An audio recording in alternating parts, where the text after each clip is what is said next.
Calling of my generation to give our children the America that was given to us, with opportunity for the young. Paul Ryan last night accepting the nomination to be the vice presidential nominee for the Republicans. He was in Tampa, and the crowd was very, very happy. He pointed out what he saw were a lot of flaws in the current administration and highlighted the reasons why he and his friend Mitt should be the next president and vice president. And Gary seemed to have done a very serviceable job last night. I'd say more than serviceable. He fired up the crowd. They were ready for him. He was ready for them.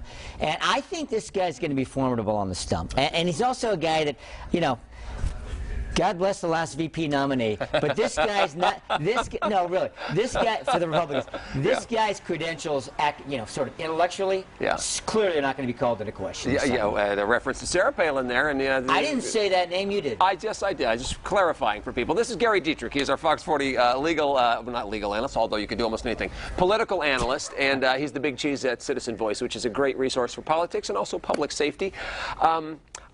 Romney is tonight, the governor, and maybe we'll get to that. I want to talk about the other people we see on stage. Last night, Condoleezza Rice was very impressive. Susana Martinez, the governor of New Mexico, very impressive. She was also on the short list. She's an up-and-comer, too. Short list of VP nominees. Expect to see more of her in the future. 8 years ago, Senator Barack Obama staked out his political future with a great speech at the Democratic National Convention.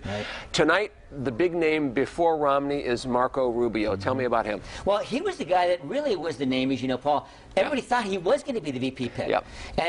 But what a strong bench, as we talked about off air, Paul. I mean, the Republicans right now have a well-stocked next go-around bench. Whatever happens with Romney, that's the case. But Rubio is really seen as a guy who may be able to put Florida in the win column, and of course that would be huge, as well as reach out to Latino voters. Very young senator from Florida. His mom and dad. Very popular, as you know, amongst conservatives as well. Very conservative. His mom and dad came over from Cuba. The Latino vote in Florida, the Cubans, very conservative group.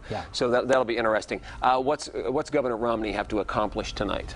He's got to show, well, I think his credentials are fairly well established.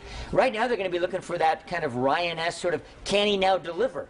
You know, he's going to have to go against a guy who, by all estimations, is a very strong campaigner. He's got to hold his own in those two debates. Most people right now are saying that's the next big, watershed.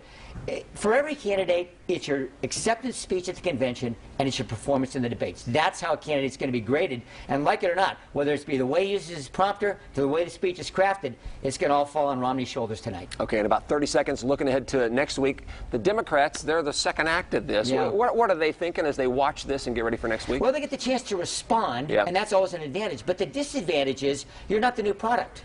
Right? The new soap's been rolled out this week. Ryan and Romney, they're the new kids on the block. So I think the difficulty when you're an incumbent is, how do you spice up, Joe Biden next Wednesday night? And then, no, really, he might do that himself. Yes, he might. And then, of course, you have Obama. He's going to have to also present a new face for a campaign that some people have said, and Ryan tried to say this last night, it's the same old, same old. Interesting. I will have you back next week, and we'll chat some more about it. Gary Dietrich, Fox 40 political analyst, and just a good guy all around. Thanks, Gary. We appreciate it. 8:20 coming up.